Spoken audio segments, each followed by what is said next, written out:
This, let's look at this question now and think about what we've discussed so far. So we've talked about examples like Facebook and Apple and how they create competitive advantage and how they sustain it. But remember, this is a course about business processes, so we want to look at what actually goes on and how it actually works, rather than just say, well, it's an issue of strategic decision making. So what we have to think about is, what processes does McDonald's use, for example, in order to successfully sustain competitive advantage? Now, when answering this question, we need to look at McDonald's strategy. They want to be the same, pretty much, give or take, everywhere, except for a few slight cultural differences they've become quite famous. Like in Israel, they have Jewish-focused food, kosher food. In other parts, they have halal-focused food. So there are some cultural differences. And in Europe, for example, you can have a beer at McDonald's and stuff like that. If you've seen Pulp Fiction, I assume that that's the case. And you can do all kinds of things, like mayonnaise on your fries and stuff like that. So there are varieties of difference in the process, but the actual processes themselves remain the same.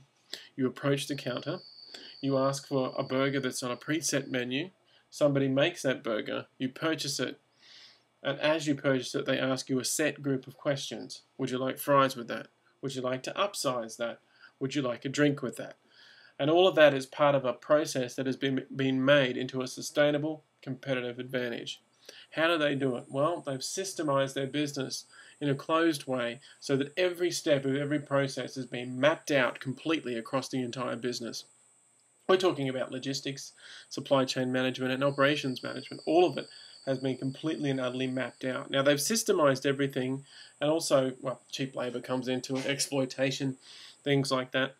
How do they transfer that into actions? How do they transfer these ideas? What processes do they use? Well, they have training manuals and operations manuals. The managers are trained to behave in a set way. They have set processes for opening the store, set processes for closing the store, set processes for dealing with angry customers, grievance disputes.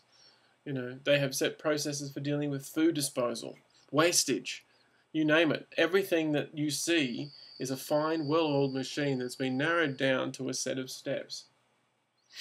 So all of these things that are involved create a sustainable, competitive advantage for McDonald's. So to answer the question, how do they do it? How do they sustain it? Well, they've got well-defined business processes. They have corporate goals. We want to be worldwide business that has a restaurant in every port or whatever. And they actually actualize that by creating a robust, systemized, stepped business process. And that's how they do it. So if you go into McDonald's in Spain and order a Big Mac, you're getting the same kind of Big Mac you would get if you went into South Bank or wherever, Mount Gravatt McDonald's and ordered a Big Mac from there. It's a set process. And that's how they do it. And that's how their point of difference is we are the same everywhere you go. You know what you're getting. You know what to expect. You know what kind of service you're going to get. You know what kind of food you're going to get, give or take cultural differences. You know what to expect when you walk in the door. You know what to expect when you order food. So they create the same level of expectations by creating stepped, robust, continuous cycles of quality improvement based on established business processes. And that's how they do it. So in plain English, we can look at it this way. We can say McDonald's has a strategy of wanting to be the same. They use their business processes to align with that strategy and play it out that way. And they follow it through to make sure that every process is sustained that way. So what we need to do now is have a look at how companies do this process-based competitive advantage stuff. So if we think of it this way, there's asset-based competition. So assets produce leverage or value that which the company can use. They can create from this value processes around it that milk the value from an asset. Automation, we can create new processes that put established strategy into steps or tactics. We can do quality measurement and standardization across a business. We create standards, or we sometimes refer to as international standards or something like that, where we can say this is the process for handling logistics, or this is the process for ordering inventory.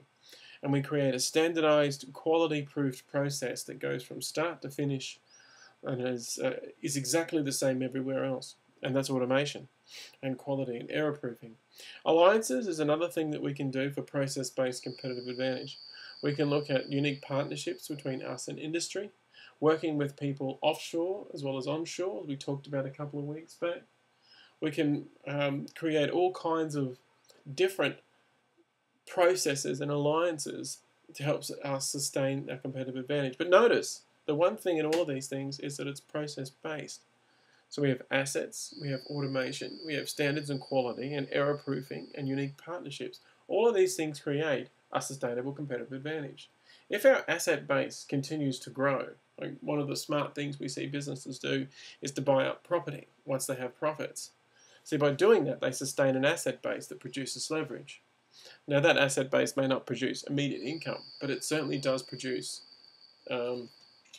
ongoing value. That ongoing value produces leverage, and that leverage can lead to greater growth in the future. But again, that's a process. You buy the asset, you acquire the asset, you derive value from the asset for the life of the asset, you devalue the asset, and so on and so forth. All of these things you should reflect on, because all of these things are important. They're a source of process-based competitive advantage. Quality control, for example, the fourth point on the slide there, error proofing, making sure that there's no problems with what we do, making sure that all errors are free and clear, making sure that there's no big problems with the way that we've done things. Okay? So looking at the different sources of competitive advantage in our actual processes that we may not be aware of. A lot of times companies don't know that they have those sources of competitive advantage. So the next question I want you to think about and reflect on is, what are some unique partnerships to create better processes? What businesses work well together? How do partnerships improve performance? So reflect on that. You may want to write some notes, and when we get back, remember, I'll be there in the tutorial room for an hour. If you want more help with these questions, you can come and speak to me at that time. I'm just going to stop the recording at this point, and we'll come back in just